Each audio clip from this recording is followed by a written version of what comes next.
I don't care what people say, this is the biggest news of the year. What's up, YouTube? Welcome to SIBZ, West Coast, East Coast siblings. The Snyder Cut of Justice League is coming. 2020 has been an incredibly difficult year, but this just brightened my year up so much. So Snyder, Warner, HBO all announced today that the Snyder Cut of Justice League is coming in 2021 to HBO Max. So there's so much to talk about and unwrap. This is not a joke. All the official DC accounts have confirmed this. First, let me say congratulations to us. This is what fandom can do when we get excited about something and we really fight and just don't let up. Okay, so first let's get into the details about what this movie is going to be like, and then I'm gonna rant. We're gonna talk predictions, reactions, etc. Let's dive in. Number one, this movie is going to be long. It's going to come in at about 4 hours long. Remember, they're not under the constraints that they were for the theatrical release, keeping it around 2 hours, 2.5 hours.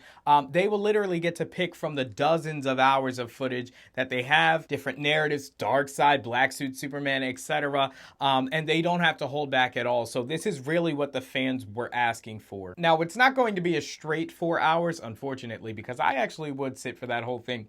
It's going to be broken down into 6 chapters, so roughly about 40 minutes per episode. It'll basically be like a very, very, very high budget TV show on HBO or something like that. If you're looking for something to compare it to, think the Marvel movie TV shows they're bringing to Disney Plus, so like WandaVision and Loki, etc. Just very short, roughly half the length of a regular 10-episode season, and very high budget. Now, when it comes to budget, they've allocated approximately $20 to $30 million to finish up visual effects, and I'm assuming whatever else is needed to bring this thing to the masses. Now, reading a quote from Zack Snyder, he says, "It will be an entirely new thing, and especially talking to those who have seen the released movie, a new experience apart from that movie." He also noted that to this day, he has not watched the version released in theaters, so that speaks volumes. He also says, quote, "You probably saw 1/4 of what I did." So again, that speaks to just the massive amount of footage that they've recorded, different storylines. Remember, things got cut. Things were going to get cut anyway to make a theatrical release. But then when Joss Whedon came on to finish it, he was cutting it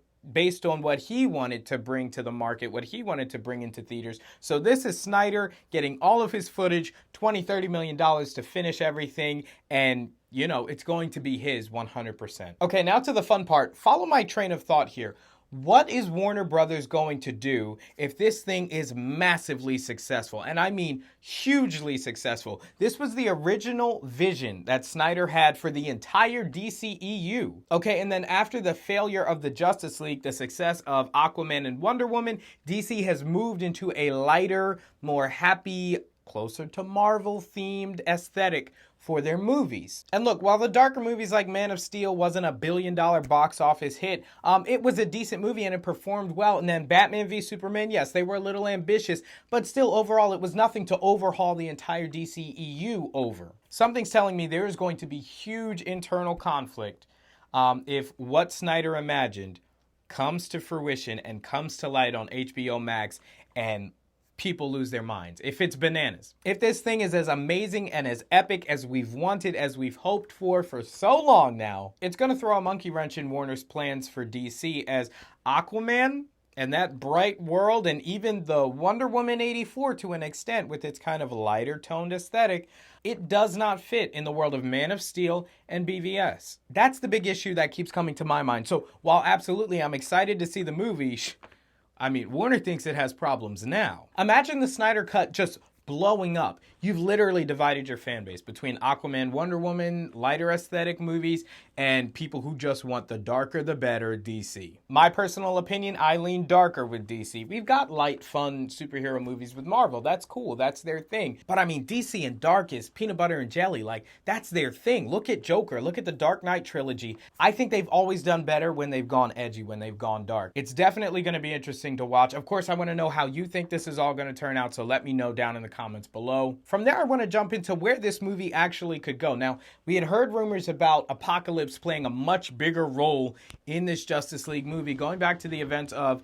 BVS, where Superman goes rogue, he goes bad, Flash jumping back into time. The Justice League movie was supposed to bring Apocalypse much more to the forefront of the DCU, with an appearance possibly by Darkseid, less of Steppenwolf, even a completely different role for the Mother Boxes. If you notice, Steppenwolf was talking to the Mother Boxes. It was actually because a character was supposed to be trapped in them that he was actually trying to free. Also, of course, Black Suit Superman. we can pretty much confirm that that was supposed to be in the Justice League due to the concept art, the rumors, and the leaks. I mean, it was all but confirmed. So the good news is we'll probably be getting all of that. The bad news is, again, like I said, how is all of that going to play out? Because look, if you got Man of Steel, you got Wonder Woman, which was, the first one was in the past, so it doesn't really affect anything. Then you got BVS. Justice League was supposed to take things that were built upon in those movies and take them into the stratosphere. Taking the DC universe pretty quickly, well, into a universe, not just Earthbound.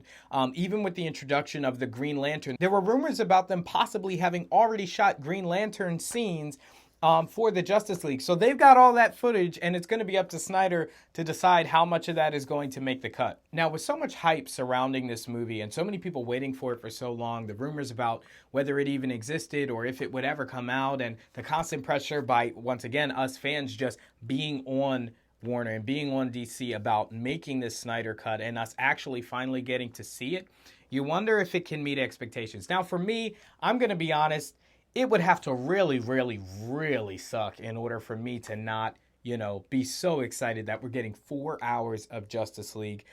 Even though it's got the Ben Affleck Batman, which a lot of people don't like. I love Henry Cavill's Superman, love Wonder Woman, more Aquaman, which is going to be awesome, more Flash scenes, Cyborg, all of them. I think the casting was pretty spot on. And so the fact that we're about to get 4 hours of, like Snyder said, almost completely new Justice League movie, how can you really go wrong? Anyway, guys, I might end up making multiple videos on this topic as we find out more about the Snyder Cut, which is, again, confirmed to be a real thing and coming out on HBO Max next year, 2021. Let me know what you think of all this down in the comments below. Leave a like if you like the video. Subscribe and click the bell if you want to stay up to date on more of your favorite movies and TV shows. Thank you guys so much for watching, and I'll see you in the next one.